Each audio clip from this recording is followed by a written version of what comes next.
What's going on, everybody? Welcome to Inside the Burrow. My name is Jacob, just joined by JJ today, just the two of us, but that's okay. You'll have to deal with it. JJ, you were fortunate enough to be out in Las Vegas when the game went on. How was that? How was that experience in that Arizona game? It was just awesome. I mean, out of the 4,000 people at that game, I'd say 3,900 were Arizona fans and 100 of them were FAU fans. So I was in a small section with about 50 other FAU fans, and we all were the only small section just cheering for FAU. While the people were all Arizona fans, had U of A chants the entire game, and some of them were rubbing it in our face after they were scoring. So it was really cool of an atmosphere. Um, I liked it. I mean, the stadium is the Vegas Knights Stadium. It held 20,000 total people. So it's a huge arena, and the court was nice, everything was nice. And I mean, when FAU scored that last point, there was a moment of silence in that stadium, and that just made me so happy, so satisfied. I went to rub it in some Arizona fans' faces, and it was the best day of my life. I mean, I hadn't had more fun in my life.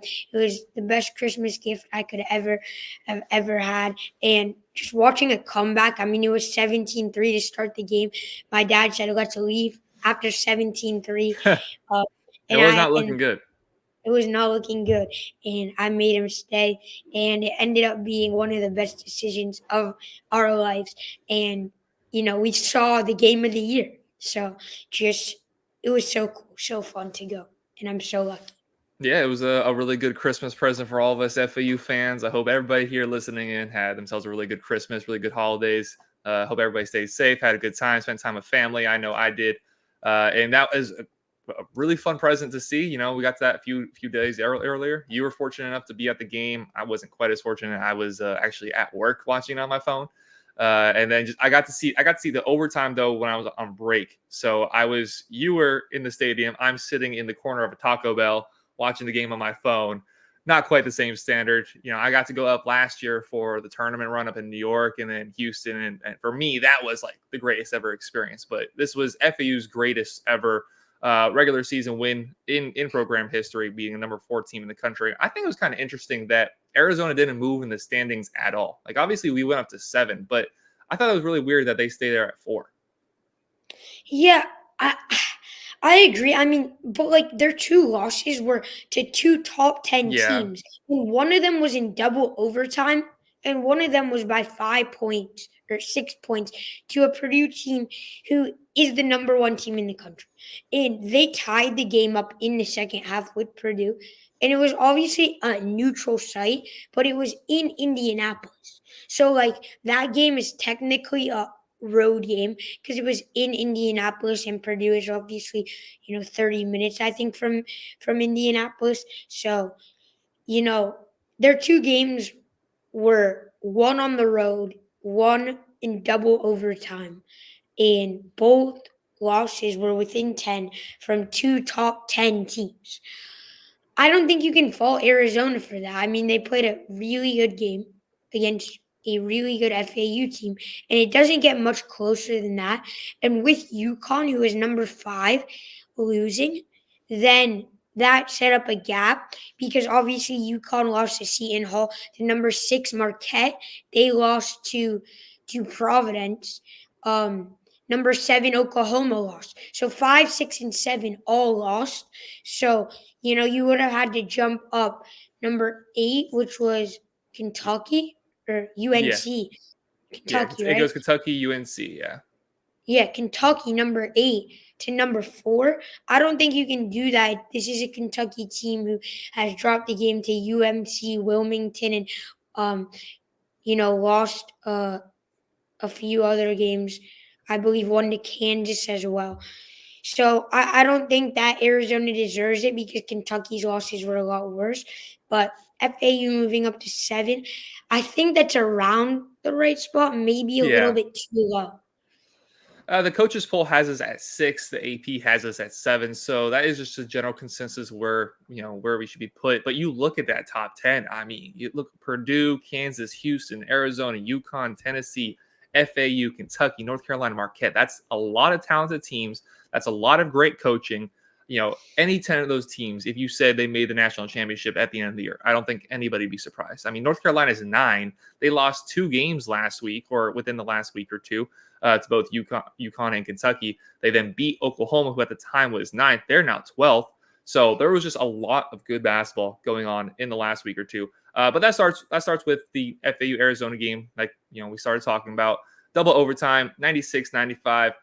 I'm pretty sure your boy said 95-93 or something like that. I didn't go back and check. I didn't quite see it was going to be a double overtime game, but we saw a lot of scoring, and a lot of the scoring came from Janelle Davis, who just when the brights or the lights are the brightest, he keeps finding a way to show up. 35 points.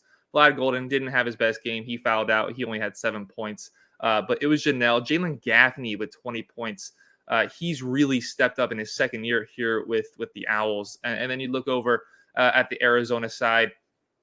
We knew Caleb Love was going to be their most dangerous player, 26 points. Maybe some questionable shot selection there at the end of the game, which, again, we kind of predicted to happen in the preview last week. Never meant a shot he doesn't like, and was just going to hoist it up there. So from the FAU perspective, what do you feel you learned most about this FAU team following that win? I learned that we can fight adversity and come back from big games.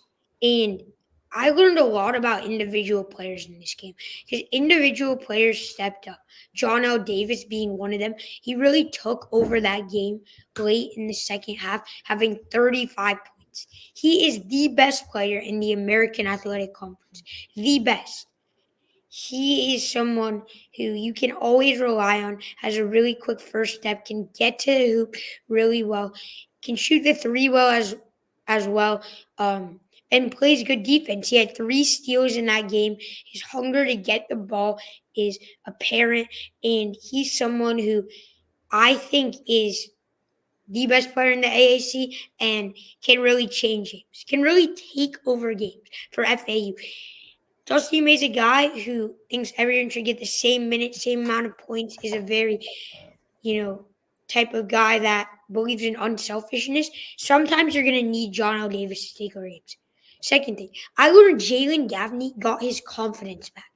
Gaffney is a guy who really lost his confidence last year. He was a 4-star recruit out of high school, went to UConn, and then it didn't work out, came to FAU.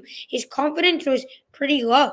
He averaged 4 points a game last year, and I feel like his confidence was really, really low. And he's a guy who plays off confidence. This year, since Nick Boyd has been hurt, he has been the guy that we've needed to step up, and he did that very, very much. I mean, he's had a insane last few games, 20 points in that Arizona game. He's someone that, is someone who just does everything good. He's not flashy and he doesn't stand out at one part of the game, but he shoots the 3 well. He gets to the hoop well. He has a nice little fadeaway jumper and he can play great defense. He does everything good. And that's something you need. As not even a rotational player, he's getting starting minutes this year. So we need Gaffney, and I just learned those two things, that Davis is the best player in the AAC. He's someone you can rely on. Just awesome. He can make defenders feel lost.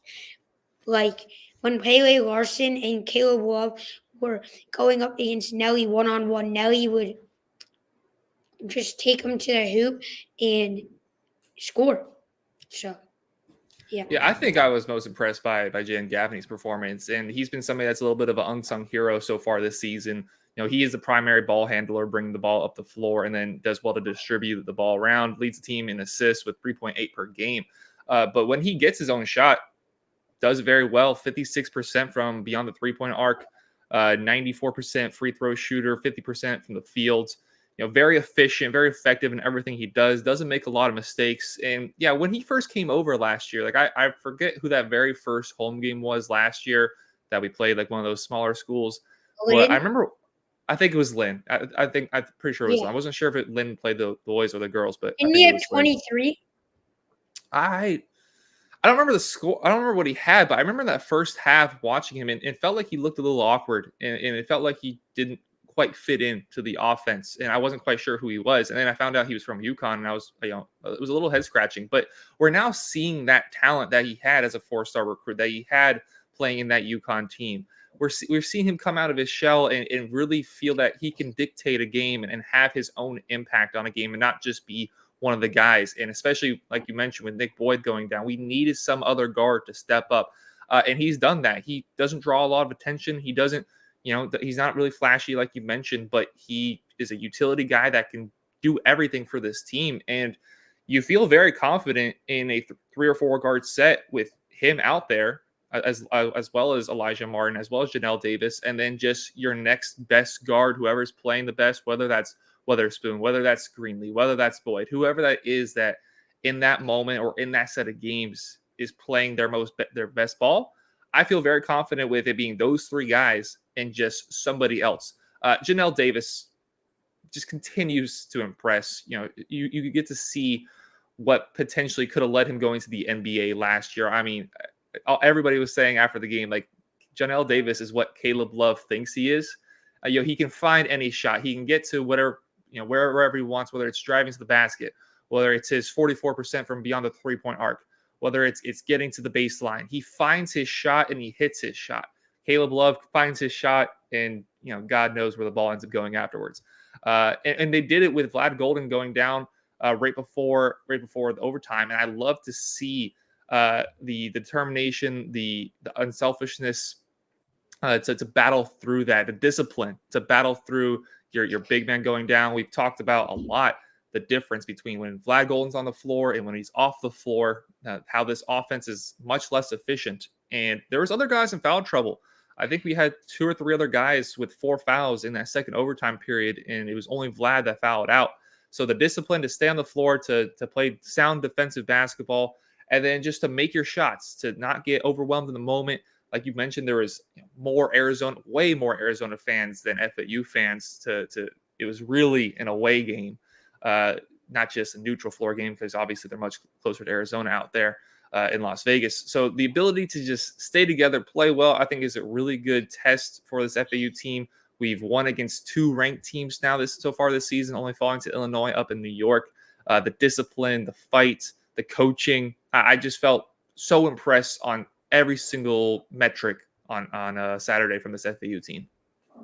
Yeah, and to add to what you were saying, I mean, I totally agree with you about the foul trouble with Vlad. I mean, Janelle really did step up. Really did step up.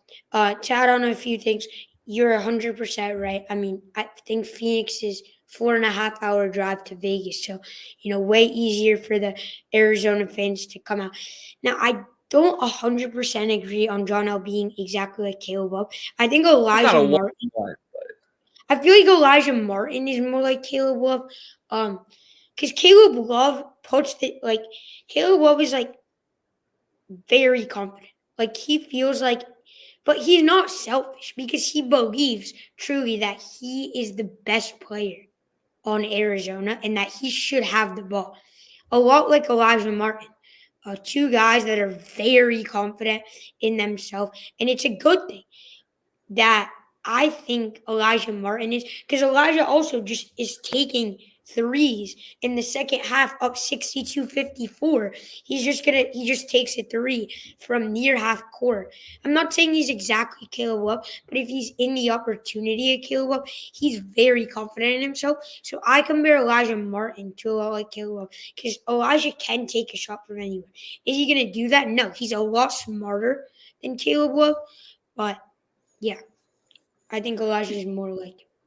Yeah, they're more of a 1-to-1 comparison. I just meant more in the sense that Caleb Love loves every shot that he takes, but Janelle actually gets himself in position that you genuinely love every shot Janelle takes. You're not worrying about him heaving up an ill-advised 3.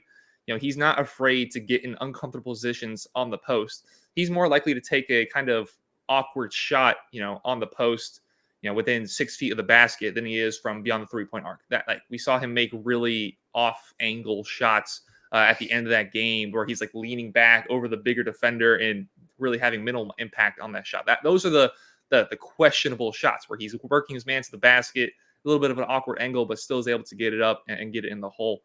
You feel confident just in everything he does. His game is so smooth, it's rhythmic. He doesn't really get hot or cold. It's really an even keel playing field that he stays on, and he's quietly been our best rebounder too, with 7.1 rebounds a game. We know he's 6'4", so he's kind of big for a guard, but to out rebound Vlad is something that I found really shocking. It's been since the beginning of the season. Like, beginning of the season, you expect there be like some odd stats that kind of stand out amongst the rest, but this stat of him being the leading rebounder on the team is maintained all year long, as well as leading the team in steals with 1.8 per game. I mean, this guy just does everything for this team. Stepped up like, in the biggest moment, and like we just mentioned, FAU is now 2-1 against ranked opponents. We saw those 3 very difficult games on our schedule. Texas A&M isn't ranked anymore, but at the time they were ranked. We saw those 3 difficult games on our schedule in the beginning of the year, and knew that was going to define a lot of how this season goes.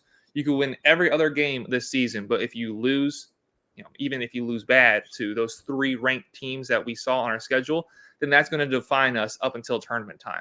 We now know we can get it done. Last year wasn't just a fluke. It stopped a lot of that conversation about, was that a one season wonder from FAU, and are they going to move on and bounce back down to mediocrity? No, this is exactly where FAU belongs. We belong to be 7th in the country, belong to be our highest ranking in school history after beating the highest ranked team in school history. You look over at the bracketology, Joe Lenardi, we're actually currently projected to be a number 2 seed, which, based on last year, massive improvement from the 8 or 9 seed that we were last year. Currently projected to be a number 2 seed. And JJ, I know you're really confident about this being a championship or bust season, but being the number 2 seed is a massive step towards that direction. That's not up to expectations. It's 1 seed, which you should be. I mean, in this American Athletic Conference, the goal is to not. I mean, my prediction, I think you lose 2 games. I think you sweep Memphis all 3 times. I think you're going to lose 2 games on the road, which you shouldn't. But that would put FAU at a 4-loss basketball team at the end of the year. That is going to get you a 1 seed. That is going to get you as a top 4 team. If you win the American Athletic Conference, beat a Memphis team who will be inside the top 10 when you play them 3 times. 3 times in a row, because you're obviously most likely going to play them in the tournament. You're going to play them the 26th or the 25th in the 9th, which I have those dates circled on my schedule for absolute curb stomps. But you gotta get a 1 seed. You got to get a 1 seed. That is the goal. A 2 seed is good. A 2 seed and a 1 seed are pretty similar, because if you're a 2 seed, you play the 15, then the 7 or the 10, and then the 3. 1 seed is pretty similar. You just play the 16, 8 or 9, or the 4 or 5. So I think that both you should be happy with. But my goal, and I'm very different from everyone else, is a 1 seed. And I think this FAU team at one point is going to get that number 1 spot in the AP poll once they go on this, 20-something game winning streak. In my opinion, I'm probably gonna be very wrong. That's just what I think. I don't see. I like the accountability. I like the accountability. Well, that winning streak, which started back against FIU, would have to continue our upcoming game against FGCU. We have 2 games before the next time you'll hear from us, FGCU and East Carolina. We're primarily going to talk about FGCU, which is our next opponent. That's going to be on Saturday. When everybody thinks FGCU, we all think about the upset that they had against Georgetown. I forget who they played in that second round game in the tournament, but the Lob City that they were really exciting, high flying team. And that is just the complete opposite of what they've become now. 5-9 so far this year in the Atlantic Sun Conference, losing to some very underwhelming competition.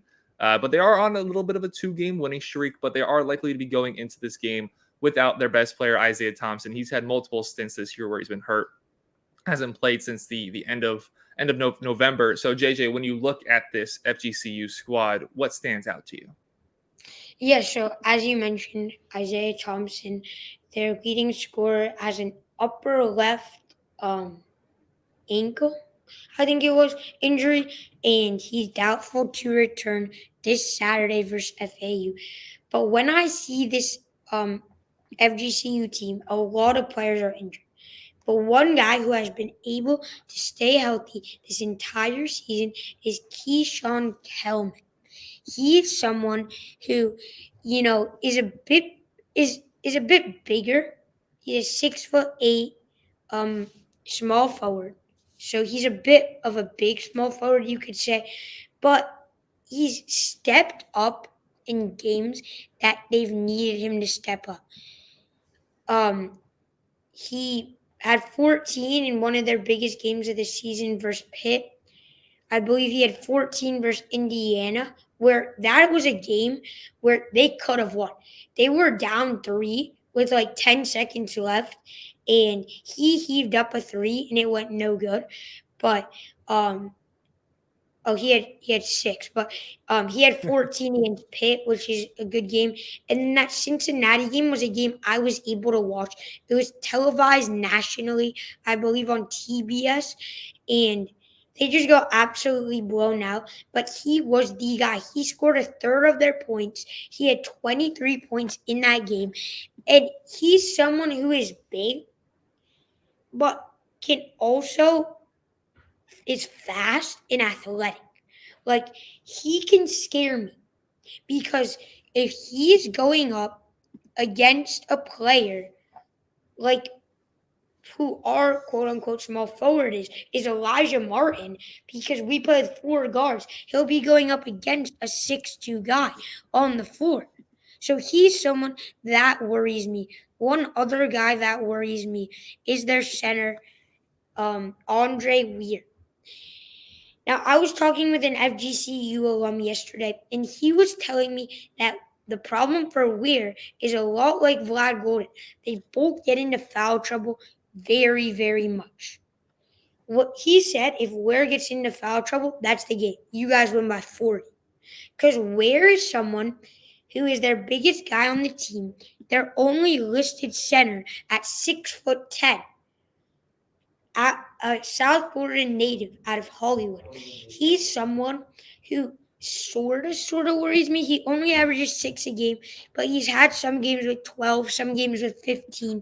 So, if Weir gets into foul trouble, that's the game. Yeah, and there's a strong likelihood that he isn't going to play anyways. He's only played 6 games for them so far this season. Like JJ mentioned at the top, there's been so many injuries. Most of these guys are questionable to play. Nobody's really been listed as out as of now, especially if it's been a long break for them since they played their last game. So, these guys may have healed up. It's a team that really struggles to score. I mean, you're looking at 68 points per game. They don't shoot it particularly well from beyond the 3-point arc, 33% from 3. They're an undersized team that can't shoot from the perimeter. Their only offensive size that they have is from Keyshawn Kelman with his 12.4 points per game, standing at 6'8". Only 3 guys scoring in the double digits per ball game. They just quite simply can't put the ball in the basket often enough. And some of their scores would indicate that they play good defensive ball, like their win against Georgia Southern, 53-42. Each of the last 4 games, they've allowed 75 points or less. But that's also, you kind of just chalk that down to the competition. They're playing against Florida Memorial, Georgia Southern, Mercer, New College, Florida, UNC Wilmington. So you're not coming against great competition with FGCU at 5-9, 4th bottom of the Atlantic Sun Conference. So they don't really. This is their first truly good opponent they've played this year. I mean, they've played some Power 5 schools in Pitt, in Minnesota, in Cincinnati. They played FIU, so we have that like opponent, and they beat FIU as well. Say it one more time. Indiana, on the road at Indiana. Oh yeah, that's first game of the season. I didn't even have that up on my screen. Indiana, they beat FIU by 3. So if that's anything to go by, we've both beaten FIU at the very least. Although our game against FIU is certainly more dominant than that game where they played down in Miami against FGCU. So with that, we'll give our score predictions. JJ, I'll let you go first as always. Yeah, so I was talking with my brother yesterday. He thinks we get up to a really slow start and win by 7. I'm like, what? This FGCU team is competing in close games with D2 schools. And I'm not just saying D2 because they're really bad. I believe they beat a D2 school by 1 point. So they are competing with D2 schools. This game is going to be a 30 plus point game, Probably. especially if Andre Weir gets into foul trouble on FGCU. And I think that he will. Going up against Vlad Golden, it's going to be a nightmare for him. You know, he's going to be, you know, very, very, very mad going up against Vlad Golden. I mean, he's gonna be like this compared to Vlad Golden like that. Vlad Golden could eat him alive, and I'm not trolling. Like Vlad Golden is absolutely gonna destroy this weird guy. Give me the Owls 90. You know what? 102. Give me 100 to 60. That'll be nice. 73. High scoring. High scoring. Yeah, it's probably going to be very high scoring. This team just struggles to put the ball in the basket. Their only real opportunity to get points on the board with a high amount. You assume Isaiah Thompson is going to miss the game. Kelman on the inside, and their only guy who shoots beyond the three decently well, 43% on the season, is Zach Anderson, and he's a four. So again, another guy who's a little bit bigger in stature than what FAU is going to be having on the floor guarding them. But the only real chance I see FAU dropping in this game, or even having it being a close game, is the fact that we're coming off of such an emotional high in the Arizona game. The entire country is talking about that game of the year. On the road all the way over to Arizona. I got to watch a little bit of Elijah's Instagram live afterwards, and that was an excited and hyped locker room. Because they just got to further confirm what they already knew about themselves, about how good of a team this is, how strong of a team this is. So the only possible way I really could see anything other than, like Jay just said, they blow out a curb stomp smash, as he usually refers it to, is being a little bit of an emotional high, coming back down to earth, an emotional low. We've seen this team, what it looks like when we can't put the ball in the basket earlier this year. But Right. yeah, I don't expect that to happen. I expect it to be a very high scoring affair. I'm not gonna give it quite to 100, because I think we take our foot off the pedal a little bit in the second half towards the end of the game.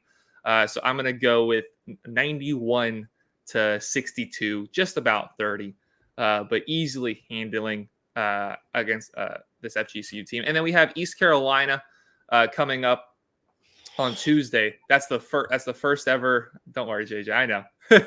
That's the first. That's the first game we have in the AAC this year. There's a couple. This team can definitely score a lot better than FGCU can, with RJ Felton's 17 point per game scorer, Brandon Johnson 14 per game scorer. They score 74 points per game on the season. Team that's definitely a little bit better than FGCU is, but they're only standing at 7-5 in the season. And that'll be the first taste of AAC basketball for this FAU school. So, we'll take a look at the FGCU game on Saturday, this game on Tuesday. But that is it for us here today. Jacob and JJ, we appreciate y'all very much watching here over on FAU Owl's Nest. If you'd like to check out more FAU content, go over to FAUowlsnest.com for written work done by Richard Pereira. Obviously, he was not able to be on the show today. Neither was Kevin. But we appreciate you guys going over to the website and checking that out. And also just dropping a subscribe down below as we come out with videos almost every single day covering FAU basketball, a little bit FAU football content as the recruiting period has been going on. So please stay tuned for a lot more FAU content. But for Jacob, me, JJ, to my right, that is it for us here today. We appreciate y'all very much for tuning in. Have a great rest of your day. Have a happy holidays. Go Owls.